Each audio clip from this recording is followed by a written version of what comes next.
News Channel 5 is brought to you by University Hospitals of Cleveland, Cleveland's premier medical center.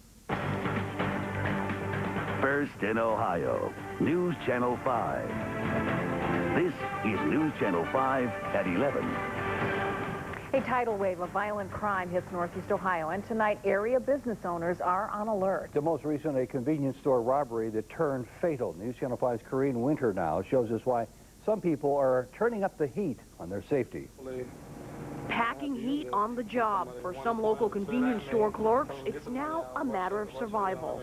When they had the gun in my face, you know, I was just looking, at the barrel, like if the bullet comes out of there, shoots me in the head, that's it for me, you know. Just a couple months ago, Samir Abdelaziz says he stared death in the face, robbed at gunpoint in his own store. Days later, he got this, a 9mm. They're fighting back, so that shows to everybody who out there thinking about robbing somebody, think twice before you do it. Police say the suspect in today's Citgo robbery didn't and paid the price. Shot to death by the man on the other side of the counter. You guessed it, a store clerk. Call it self-defense. Gun shop owner Diane Donnet says handguns in the workplace are a growing trend. We're finding that we're getting a lot of bar owners, convenience store owners, small businesses. They're worried about being attacked. But residents in the heart of today's shooting say more handguns won't end crime, only lives. As a mother of 3 young men myself, my heart goes out to the family, and we'll be praying for them. A prayer with candles and a march. Residents unite to stop the violence with words, not weapons. As all people in such a situation say, it's so different when all of a sudden it's in your backyard. And some are calling today's shooting self-defense, but detectives here at the Justice Center still plan on reviewing surveillance videotape taken from the store, so it's not a closed case just yet. Corrine, for a business owner to have a gun on the premises for protection, procedurally, is it the same as if you or I would have a gun? It's exactly the same. You must be registered with the state. There's also a background check you have to pass, but in all this, you must act responsibly. Only use it if your life is in danger. All right, Corrine Winter, thank you. Should a man convicted of raping a 9-year-old get a new trial? We first told you about Robert Vasquez last night. He's serving a life sentence, but was in court today with a new defense team asking for a new trial. The victim's father, who doesn't want to be identified, says it's too painful to put his daughter through another trial. She's made a lot of progress as far as that goes. We don't talk about it so much anymore. You know, her questions typically to me are, Daddy, is he still in jail? Vasquez says his first lawyer failed to present evidence that could have cleared him. By the way, the hearing is expected to continue first thing come tomorrow morning. Brand new tonight in the case of missing 5-year-old Relia Wilson, Miami investigators are now analyzing more DNA, this time to see if there's possibly a match with a foster child living near Tampa. However, palm prints from the foster child did not match Relia's. The DNA test results are due in about a week or so. Also, Florida just released a new missing children's foster poster featuring an age-enhanced picture of Relia. There it was. Relia's been missing for 16 months now. Big moves today by Cleveland and the city of Lorain, something being called a win-win situation for both towns. Cleveland is buying Lorain's iron ore pellet terminal, moving it to Whiskey Island. The International Steel Group, formerly LTV Steel, says selling the terminal lowers their costs. And there's more good news. We started rolling the steel last week through the rolling mill, so it's back up and running again today. And within the next couple of weeks, we will start making steel there. Things are going very well. There's over 350 workers back to work. The upside to it wouldn't surprise me if by the end of summer we're up running 2 blast furnaces and all the rolling mills there. As I said, win-win all the way around. By the way, moving the ore terminal to Cleveland is expected to save ISG $1 million a year. You may have a new product in your home that does wonders in getting rid of unwanted rodents, but could be deadly for your pet. This is a new formula of Decon mouse killer. It's more powerful than the old Decon product. Proof 2 says it's more deadly and more attractive to mice, but pets may be attracted to it as well. It's a good idea to keep any type of poison away from the reach of your best friends. It shuts down their kidneys and attacks their liver, and they go into a coma, and in a matter of hours, they're dead. There is a warning for pets on the back of the box in small print. And concern about safety in your own backyard, it's about swings and play sets. Many parents put the play sets on grass. The Consumer Product Safety Commission recommends installing a shock-absorbing surface underneath. such as mulch, wood chips, or shredded rubber. This could help prevent the more than 200,000 injuries to children using play sets every year. Some couples are trading in dinner and a movie for something a little more exotic. Yeah, I'll say they're going to strip clubs of all places. The brand new trend is raising some critical eyebrows. News Channel 5's Paul Kiska takes a closer look. Christine and Scott, we're not ostracized, we're just looking at other people. Got tired of movies, coffee shops, and the bar scene. The female body is beautiful. So they're spicing things up a little, well, a lot. It's a fun thing to do. It's better than sitting at a bar and just drinking and looking at the wall, right? Honestly, it's nice to be with a date. I know we're sworn together and we can still look around and we have fun. Welcome to Christie's Cabaret in Cleveland's Flats, where on this weeknight, nearly half the customers are women on dates. Dancers and managers say just a few years ago, a guy would be in the doghouse if his girlfriend or wife knew he went to a place like this. But now more women stand by their man and go with him. It's not as taboo as it was 2 or 3 years ago. Now everybody feels comfortable. A lot more women coming in now with their boyfriends and husbands, having a good time, relaxing. Used to be a lot of women would get upset if their husbands would come in. Not anymore. We enjoy dancing for the women as well.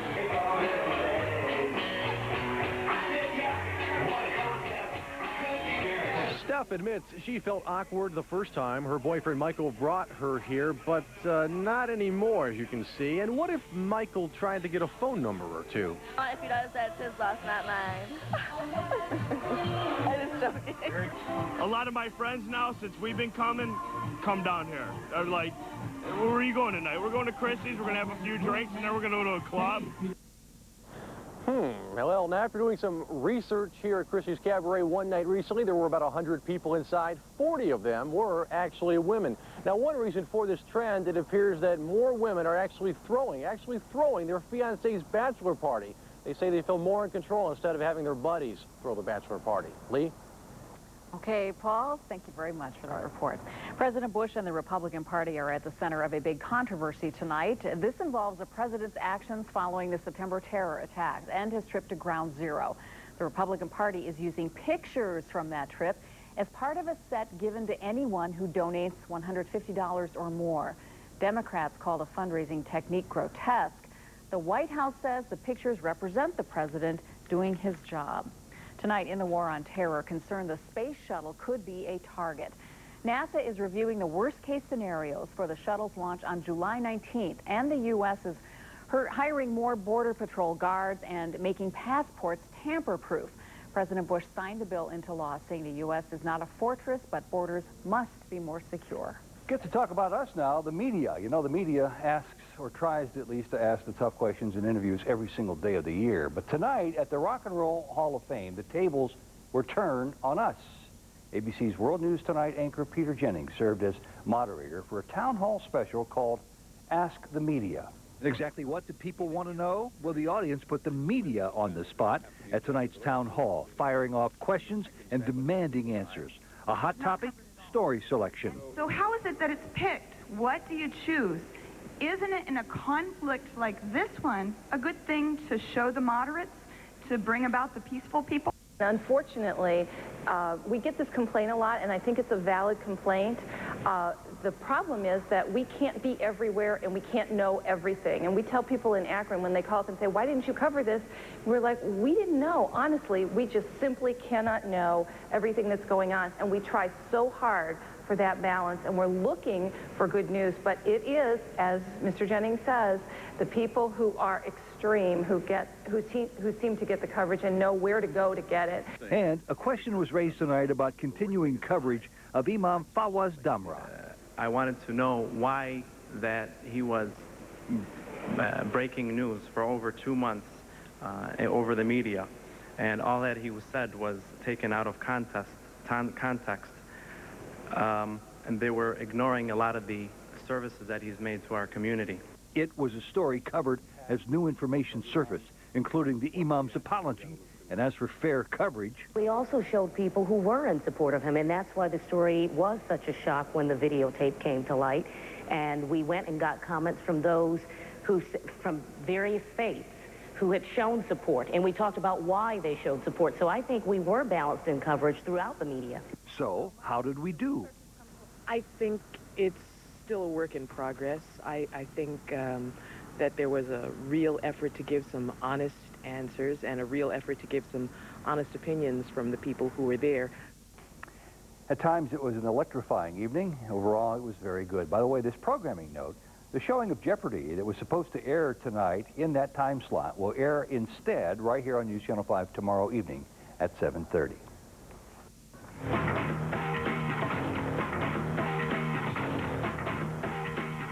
The Indians welcomed Mike Hargrove and the Orioles to Jacobs Field, but the Tribe was almost a little too hospitable. Jeff Gravely is here tracking the Tribe. Jeff? Well, Mike Hargrove told me this afternoon that his club's playing about as well as any Baltimore team he's brought to Cleveland. They sure started that way tonight. Tony Batista missed a homer in the second, but there's no doubt about this one in the third inning. That'll visit the home run porch. O's lead 4-0. Now it's 5-2 heading into the ninth. Omar starts the two-out rally, doubles into the gap in right center. Hobart Cabrera scores, and there's still hope. Jorge Julio torched the Tribe last week, but Ricky Gutierrez takes the heater the other way. Omar scores to make it interesting, 5-4. Up steps Matt Lawton. He gets one he can groove. You know it, I know it, he knows it. Ball game, a rarity, a come-from-behind win over the Birds, 6-5 is your final. So what a breath of fresh air. It's one win, but a big win in comeback style. Lee? Love those comebacks. All right, Jeff, thanks.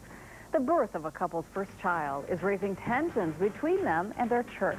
But we wanted to try naturally this way. They turn to their faith for support, find out why they feel betrayed, plus stopping snoring with a single shot. And is the rain finally gone? Meteorologist Brad Sussman has a word of a midweek warm-up in his dependable forecast. You're watching WEWS, News Channel 5. Proud to be on your side.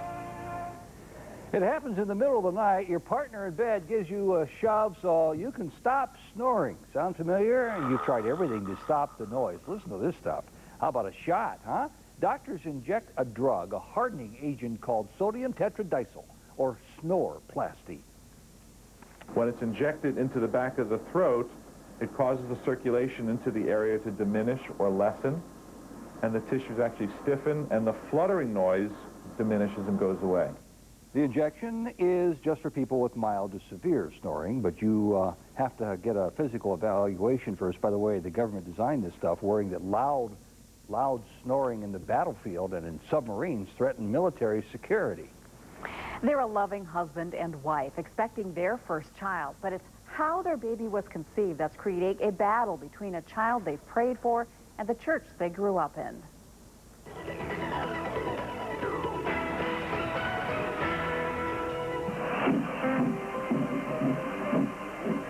This is the embryo, here's the yolk sac, and that's the heart beating. These are words and pictures Michael and Katina Husney never thought they'd hear or see. After years of waiting, they are finally going to be parents. But their dream couldn't be coming true without the help of a surrogate. But this is so you can get your family album started. A serious medical condition forced Katina to have a hysterectomy 15 years ago when she was only 23. Adoption's great for some people, but we wanted to try naturally this way. And naturally, the Husneys turned to their deep Catholic faith for guidance through this incredible journey. But they feel the faith they both grew up with, the faith they relied on for strength, let them down when they needed it most. The priest hands us a booklet saying, now you know, a surrogate birth is very unnatural and it would not be recognized in the Catholic faith. I cannot willingly, knowingly baptize your baby because it will not be recognized in the Catholic faith. Well, we are absolutely devastated. And as the birth of their child draws near, the Husneys' heartache grows. You're being told to love and bring children into the world, and here you're doing that and going to great lengths beyond what most people can comprehend, and you're going to turn your back on us. But the Catholic Church stands firm on traditional belief that the psychological issues for everyone involved in surrogacy can be too overpowering, and that parents need to focus on what they need rather than what they want. The child then is reduced to the level of a product that the consumer desires very much, shops for very diligently, and purchases. It's a bitter divide between modern medicine and the dream of two faithful Catholics. They will recognize adoption, but here we are a loving couple. We are creating a baby from both of us. You know, we're not having another woman use her egg. You introduce a body part of a third person and therefore open up a Pandora's box on all the psychological, hormonal, biological implications, and this is not acceptable in the eyes of the Church. But the Husneys just want their baby blessed like other Catholic children, a fight they are determined to win. Everyone says, keep the faith because your time will come. And our time has come, you know, and we deserve it. We went through a lot to get this far. So while the Church does not accept surrogacy, the Cleveland Diocese told us church law does not prohibit any infant from receiving the sacrament and is urging the Husneys to go back to their priest and sincerely present their case so their baby can be baptized. Ted? Thank you, Lee. Somehow, looking at Brad tonight, I figure I must have missed the dress code somewhere along the way. Plus, they only brought one boutonniere. Yeah, I've got a boutonniere tonight. I was honored to be a part of the 250 Club benefit for Big Brothers and Big Sisters well, of America. Well, I weigh 250. No. Oh, this is that, huh? I'm a little shy of that. Yeah, All it's right. a benefit out at Lander Haven, raised a bunch of money for I'm a very, a lot very taller good. than you are. That's true. Very good organization, as a matter of fact. Hey, we saw some sunshine today. About 20 minutes worth. Well, we also saw a little bit of rain, but you know, that's going to change tomorrow. We got a good forecast in store. Let's find out how we did numbers-wise today. 62 and 45. We averaged 68 and 48 this time of year, so we're creeping closer to becoming about average for this time of year. 0.06 of an inch of rain at Hopkins Airport. Let's head outside right now. We'll take a look at our tower cam. And we're looking outside, and we see, we got some light showers downtown right now. Our current reading is 50 degrees with some light rain in downtown Cleveland, and throughout much of the area. We'll get to Doppler 5000 in just a second. Check temperatures now. We're looking at Hopkins Airport. Present reading there, 49 degrees. Humidity, 83%. West winds at 13. Pressure, 30.03, and it's holding steady. 49 from Akron-Canton's Regional Airport, 48 at Worcester, Dover, New Philadelphia, Mansfield down to 43 right now, and most everybody will be down in the lower 40s tomorrow morning. Now, cloud cover-wise, we still got a lot of it out there, but even Chicago, they're at 56 right now. These are temperatures we can expect overnight tomorrow night and into the weekend, as a matter of fact. Regional satellite radar on top. We've still got the scattered showers out there. If you were catching the Tribe tonight, you know you had that pesky light rain for a good portion of the game. Let's go to Doppler 5000 right now. Some showers and even some thunder showers now right around the Akron-Canton area. We just had one slide through Akron down to Canton right now. And again, we got these scattered showers out there. Earlier today, some gusty winds from thunderstorms caused some damage. Let's take a look. Now, this is down in Summit County in the Akron area. I believe it was South Pershing Road. That's a big old tree, and that's into a house. That's causing some damage. One of the problems we have with all the rain we've seen over the past couple of days, the ground's getting saturated in those trees. The roots can't hold in. If it doesn't have a good root structure, it'll just topple over, as that tree did. Amazing stuff. Luckily, nobody was hurt. Scattered showers are going to end. We're going to see high pressure building in across the area as we set the maps into motion. Mostly sunny skies across the area tomorrow, and we're looking again at a real nice forecast over the next couple of days. A little bit of rain, but hey, we'll get past that. 42 showers ending, partly cloudy, west winds at 5 to 15 tomorrow. Mostly sunny throughout the day. 66 for a high out on Lake Erie. Oh, I'll get to that in a second. 62 degrees tomorrow night for the first pitch. Mostly sunny skies. Great night for baseball at Jacobs Field. Out on Lake Erie, we will see southwesterly winds at 5 to 15. Water temperature 50 degrees. Here is the 5-day forecast showing you 66 tomorrow. 72 on Thursday with showers. 66 showers early on Friday. Saturday sunny 58. Sunday sunny 60. And now I got to worry about my trees. Oh, hey, don't forget Mark's 5-degree guarantee tomorrow morning. In the 6:30 to 7 o'clock hour, I believe he's going to talk about this. You can send in your postcard to that address, and maybe you can be a winner. Thank you. Thanks, Fred. You look You're great, welcome. by the way. Thank you. Well, I guess tonight was proof it's not over till it's over. It happens. A miracle. Just enough mashed taters. Yeah, they had a couple of taters tonight. I'll tell you, a little gravy to it, too. Coming up in sports, looked like the Tribe woes would continue against the O's. And here's a warning, folks. These highlights may be harmful to your health unless you can take a thrilling comeback at the Jake. Sports is next.